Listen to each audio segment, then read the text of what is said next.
welcome to episode 7 of the Shot Clock podcast with me, your host, Jago. And today's guest, I first played with way back in 2006, just as I was making my way back into the league, having taken a little sabbatical. And I was lucky enough to play with him again two seasons ago in the Dublin Masters.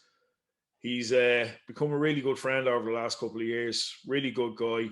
So without further ado, Scottie Summersgill. Hey everybody, welcome to the Shot Clock podcast with me, Jerry Jago. Today's episode, I have on a Star of the Sea, Ulster Elks, and now current Drogheda Wolves player. Somebody who I remember coming into the league in '96. I remember jumping out of the building back then. Somebody I've been lucky enough to play with on a few occasions. First time with the Street Ball Ireland crew back in '06, and more recently on the Dublin Masters St. Declan's team. A good friend of mine, Mr. Scottie Summersgill. How are you, buddy?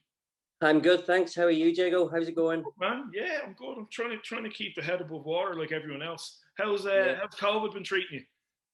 Oh, I think it's been a bit of a nightmare. I think everyone feels that way, don't they? I think it's just hard trying to get some activity, going. I think people's mental health and everything else like that, is crucial to obviously surviving this, so it's just been a nightmare. And have you been getting out, doing a bit of running, doing a bit of strength? Yeah. I've been out cycling and doing lots of walks.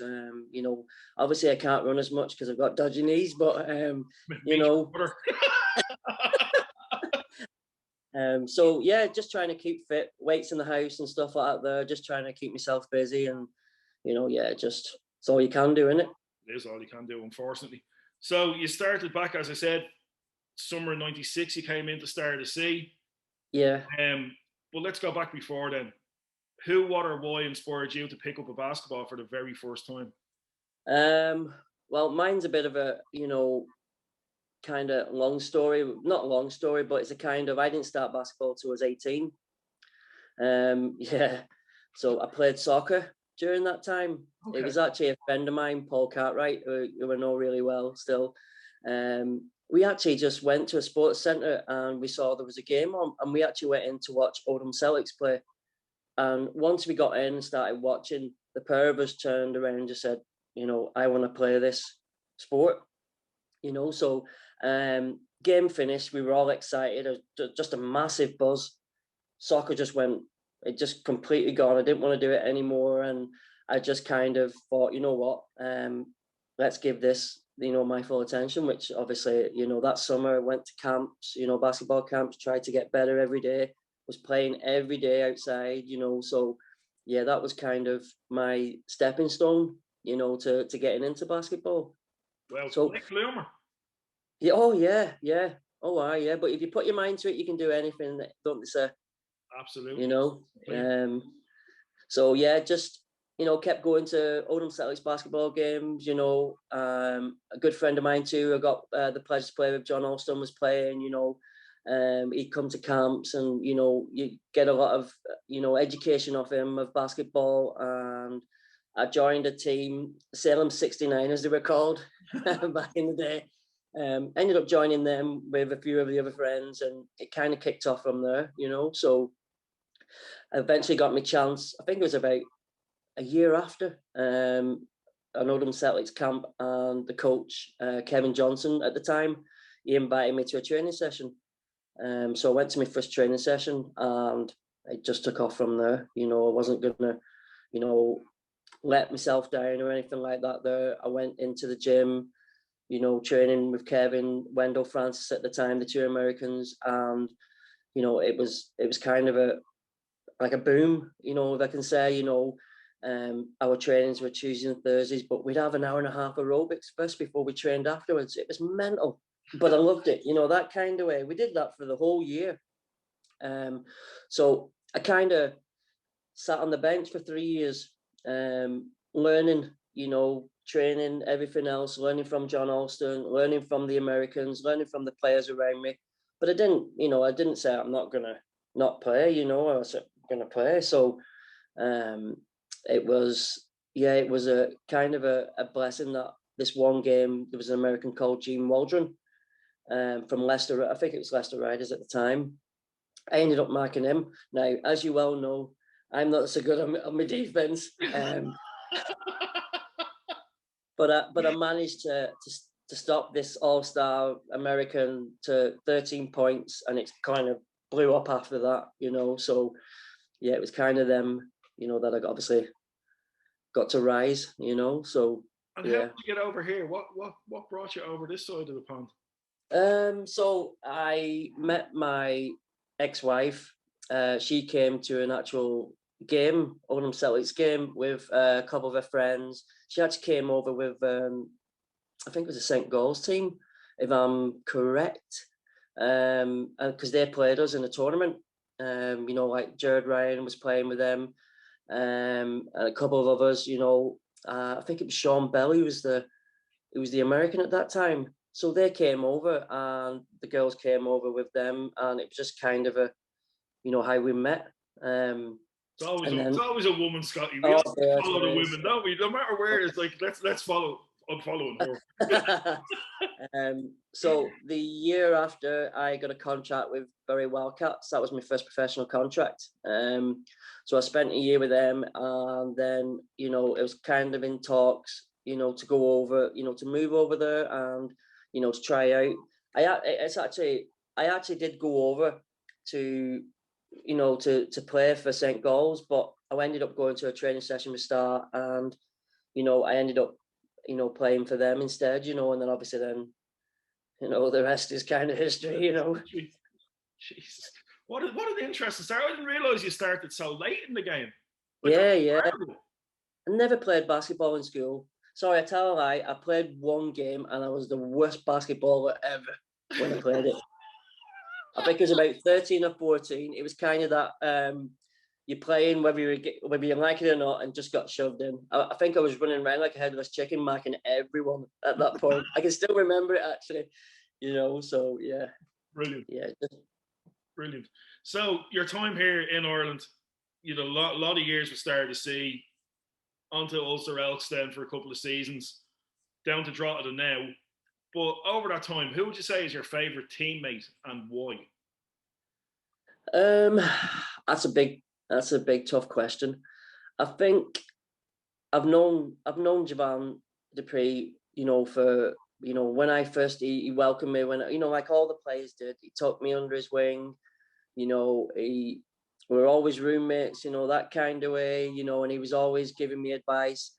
But you had likes of Kevin Craig as well, you know, who did that as well. You know, he was there from the beginning, welcomed me in. So I think if you would say who was it, it was kind of both of them. You know, it's like Javan, you know, he was just an awesome scorer. He was so lefty, unorthodox. You know, you didn't think he was going to score many points, give you 40, 50, dunk all over you, you know. And he also never complained, always smiled, not like me. I always complain, you know. So you're not supposed to do that, Jeff. I mean...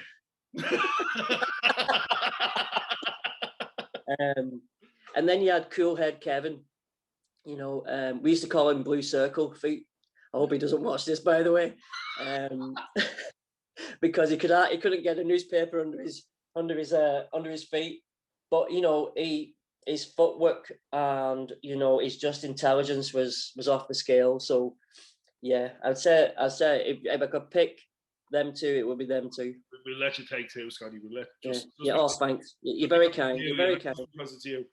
So you said there a second ago, you're not known for your defense. You're more of an offensive player. But who was your toughest person to guard when you were on D? And then on the flip side, who played you the hardest during games?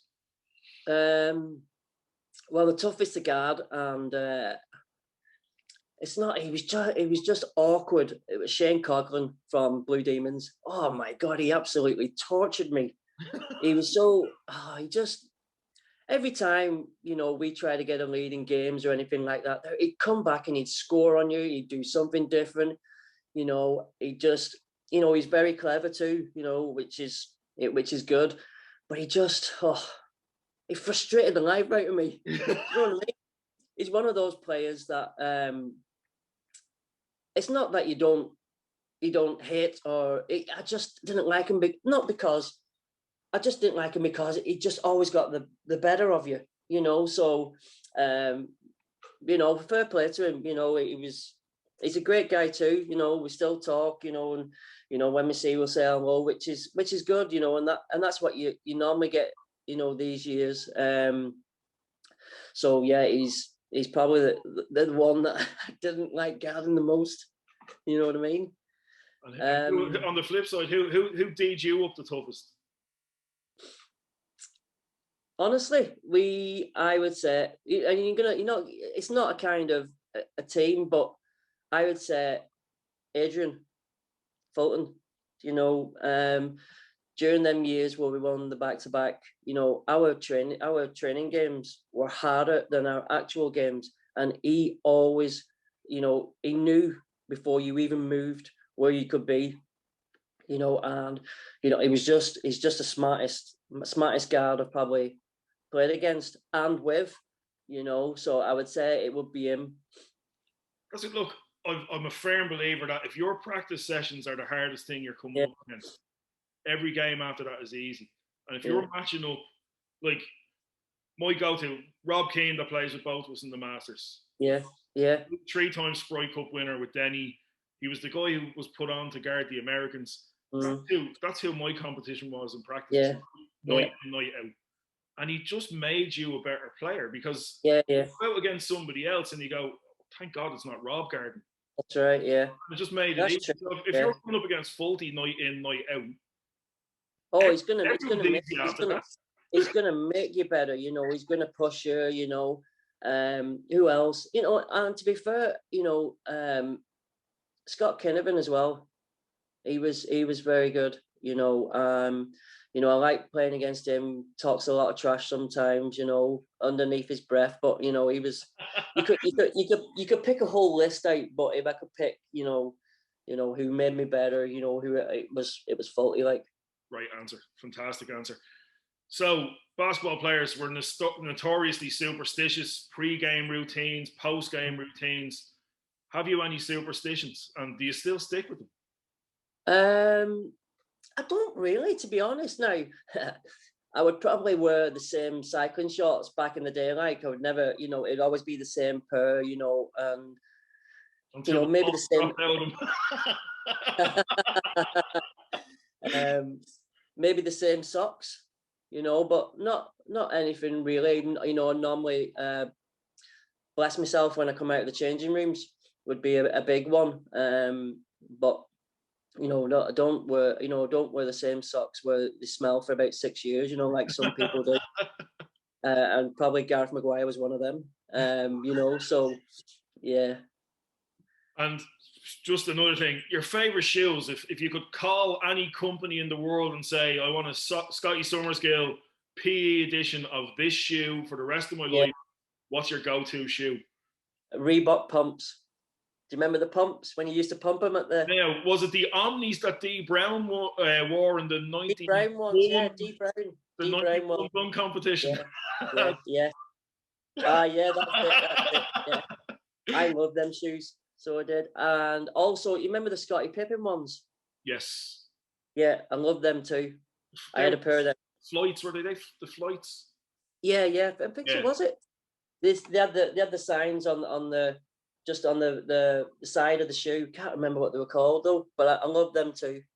You know, so yeah, they would be my. But the Reebok pumps, geez, yeah. So Reebok, if you're watching, yeah. He needs a pair for his season with Drogheda in the blue and orange of the Drogheda Wolves. And if you could put some adrenaline in them too, that'd be great as well. Look, we're not asking for miracles here, Scotty. Let's take one at a time. Yeah. So definitely. You've played with some greats. You've mentioned a few of them there: JD, Kevin Craig, Hart McGuire, Adrian Fulton. You know, like the who's who of Northern Irish basketball. Yeah. You and 4 others for a pickup game. People you played with or played against. Yeah. You and 4. Who are we taking to the gym for a pickup? Winner stays on. Well, my number 5 would be Rick Leonard. As you well know, he's still going strong now. You know, Absolutely. He can still play. He's just an amazing player. Mind you, playing against him all them years, flip me, you didn't want to mess with him, that kind of way. Even though I kind of I tortured him, talking to him. But now we're kind of, we're really good friends, and we're still playing together now. We've won quite a few Masters together, so I would pick him. And then probably at the number 4, I'd pick Kevin. To be honest, like I said, very smart player, and he's got loads of good footwork and rebounds, reads the game well. I would pick Gareth. Number 3. He's even though he was ball greedy, sorry Gareth, but you are. He was still a good player back in his day, and he's not so much now because he doesn't want to play, but I'm sure he could do if he wanted to. Yes, I'll give you this exclusive now. He has said that he will come and play in the Masters with Rick. He says that every year. He says that every year. I think after this pandemic, I think he just wants to hoop again. Well, I think everyone does, don't they, to be honest, just getting any gym. But and then probably number 1 would kind of be Fulty, I would say. I know it's a bit biased with 3 Star of the Sea players there, but it's just it's a tough 5 to beat, though, isn't it? Oh yeah. It's very, you don't have many slashers. You got Big Rick, like you said. Big Rick was 51 last week, and can still give you work. Oh yeah, Jesus, yeah, big time. You know what I mean? I'd take that 5. I'd take that 5 to the gym. Yeah, definitely. It's a good 5. So changing gears a little bit. Your top 5 musical artists of all time. Who does Scottie listen to when he's chilling? MJ, Michael Jackson. I've always been a Michael Jackson fan. Since the late 90s. Which he's always been a bit of a, kind of music guru to me. I love Bruno Mars. He's great. I love him. Most of his songs. I'd love to see him in concert if I could ever do. I'd love to see him. Growing up, back in the day, I used to like Madness, which is what a show. Yeah, yeah. I used to love them. They were always good to listen to on your tape cassette. I know I'm showing my age now, but right, hold on. For those of you who are tuning in, who are under the age of 25, a tape cassette was an old plastic. Some plastic inside. The sound would be on, and you just click it in. Just Google Walkman. That's probably the easiest thing to do. It will teach you everything you need to know. Yeah. Hi. Thanks. Showing my age. Right? You know who else? Elton John. I like Elton John as well. I like his music. He has a different kind of vibe. He does some slows, does some quicks. Have you seen the movie? Have you seen Rocket Man? I did see it. Fantastic. Did see it. Oh, it was a fantastic movie. Absolutely fantastic movie. And it just gives you a bit of an insight of actually what his life was like, Batshit crazy he was. Yeah. Oh, Jesus, yeah. Yeah. And we probably don't know, what kind of goes in the background of what, people go through sometimes, but it's a great insight to, and obviously a great artist, And I think my last one would be John Legend. He's a good one too. I could rhyme loads off. So I could Dr. Dre, Eminem, all Eminem's a good one as well, They're solid picks. They're like, I'm not fighting it. I'm definitely not fighting it on Madness. Yeah. That's possibly so far of all the episodes, Madness is the show of the season so far. Yeah. Love Madness. So you're the DJ, Scottie. What 3 songs are you warming up to? This is a tough one. House of Pain, Jump Around would be one. From back in the day. Oh, back in the day. Oh, thanks. See, there you go again. Hey, look, it was my day as well. I'm not. I know. I'm not throwing any shade on you. It's my era too. You're not doing it well for us for the oldies here, right? You were supposed to be doing the youngies. Dr. Dre, Forgot About Dre. I think that one was a good one when you were warming up to that. That would probably be my, vibe to try a few dunks, in the warm up. And probably the latest one I would say is Venom by Eminem. Venom. Have you not heard that one? No. No. And that's out of the movie. I'm so far removed from music, Scott. It's not even funny. So that one was a good one too. And my son calls me that my driving psycho music when I hear that. Nice. Remind me not to get a lift off you. Yeah. So we haven't mentioned age. We're not going to mention age, but I'll give you this question. So this one's caused a lot of people to, really sit back and think. 16-year-old Scott Summersgill is sitting in front of you right now. What advice are you giving him? Oh, be true to yourself. I think that one would be a big thing. As to me, just do things. That you can't never say you can't. And I think growing up, sometimes people say a lot, and I probably did say I can't do this, can't do that. When you can. So for me, for a 16-year-old, you can do things. You can aspire to be things, to achieve things. And if you put your mind to it, you can achieve anything. It's just that willpower of you and yourself doing it. For basketball, yes, it was 18.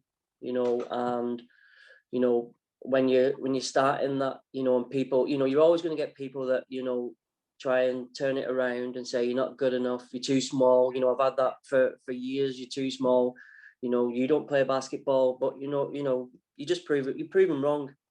Do you know what I mean? And that's what I would tell myself: prove people wrong, and achieve to be anything you can be. Great advice. Absolutely fantastic advice. So, second last question, which is bizarre because I feel like we've literally just started. Dead or alive, 5 dinner guests you'd invite to your house for dinner. Friends, famous or family, it's up to you. 5 people. Well, the first one would obviously be my mum. I lost my mum last year to cancer, which is a horrible disease. So she would be my first person. I'd love to, get to see her now, sit in front of her and have a chat and, probably tell her things that obviously I didn't get a chance to tell her, so she would be my first. Barack Obama would be a good one. I'd love to, for a man of his stature, to achieve so much and to be so, overwhelming, in what he achieved when he was president. But not only that, he plays basketball too, so it'd be oh yeah, aren't we all? except for you, mind you, you've got a Lakers. It's the first one I could find. Michael Jackson would be a good one. What's that? 3? 3. Elvis Presley would be, would be kind of the king of pop and the prince of pop sitting down at the same table. Flip me. I know. I tell you what, that'd be a good conversation, wouldn't it? Yeah, absolutely. And then I would probably my 5th person. That's a tough one. I would say I would bring Kenny McFarland as well. Amazing. What a great answer. Yeah, I would bring him. I haven't seen him in years, still keep in contact with him. I'd love to see him and, catch up and, talk rubbish as we normally do, but face to face. That's an interesting table. Yeah, oh yeah, like me. There'd be some there would be some crack between some people, but I'm not too sure about the others. Do you know what I mean? Brilliant. And here, a little follow on from that. What are we having for dinner? Are you cooking? Are we ordering in? What do we do? Oh no, we don't. I don't hardly do takeaways. I do clean eating, so I would be cooking. Tonight would probably be, I'd say turkey burgers, sweet potato mash, vegetables, and obviously water after that, or orange juice. Lovely. I can imagine Elvis looking at that listing on turkey burgers. He's gonna stay healthy unless he wants. I can do. I can do probably burgers for him if he wants, but it'd have to be healthy. None of that. Well, look, if only he had you around back then, he could still be here now. Well, that's true. Yeah, absolutely. He might have lost a few pounds too. He might. You never know. Right, so Scottie, we've come to the end of the pod. We've one more question to go, but before we get there, I just want to say thank you for giving up your time, for coming on, having this chat with me. I look forward to getting back into a gym with you whenever the Masters are run again, and just going for a beer and following on this conversation. But thanks for coming on. Thanks for giving up your time. Stay safe, stay strong, and we want you back in the court with Drogheda next year. Hey, listen, this is the best thing that's happened for a long time for someone to do this. Just want to say thank you very much, obviously, for having me on, but obviously for having all the other guys on as well who, we've gone through all them years playing basketball, and just to listen to their story as well of how they, achieved what they've achieved, and it's great. So fair play to you, buddy. Cheers. Thanks for that, Scottie. Right. So last question. Based on that, who would you like to see on the podcast? Ooh, who would I? Gabe Jackson. Done and dusted. Is it really? I recorded Gabe last week. Oh my God, seriously? Action Jackson is on, yeah. Oh, flip me, that would be hilarious. You're in for a good one. Oh, I'm sure I am. You're in for a good one. Sure I am. That was one of those conversations that could have gone on for 2 or 3 days. Oh yeah, I'm sure you could have done as well. Yeah, I'm sure. Was he dancing on it too? No dancing. Oh, no dancing. Oh wow, it's not like him. He did put the rest of the Masters world on warning. Oh, did he? Come back. He's getting 2 dunks next season. He can't even do one.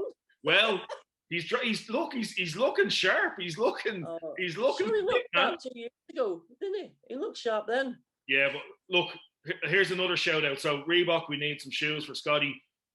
Tiger Balm, Ben Gay, if you are listening, our Masters team. Yeah, absolutely, yeah. You'd need a year's supply. Walked into that dressing room that Sunday, like my eyes started to water as soon as I walked in. Yours did. So did mine. Look, good times. Scottie, thanks for giving me your time. Look, we'll see each other sooner rather than later. Yes, we'll. Keep safe. Thanks very much, buddy. Look after yourself, buddy. Cheers, pal. All right, cheerio. So I really hope you enjoyed that episode with Scottie. Some interesting insights into life, basketball, and his career. He just makes me smile. Look, I've been given out to because I don't push this enough. So here I go. Here's my plug. Please subscribe, share, give a thumbs up on the YouTube page. Follow us over on Instagram at Shot Clock Podcast. Check out our Spotify playlist, the Shot Clock Podcast warm-ups, where all the the top 3 songs from each player will appear week on week. If you're enjoying the podcast, please let me know. Reach out to me. Let me know that you're enjoying it. Let me know who you'd like to see. And until next week, this is Jago saying, I'll see you on the court soon.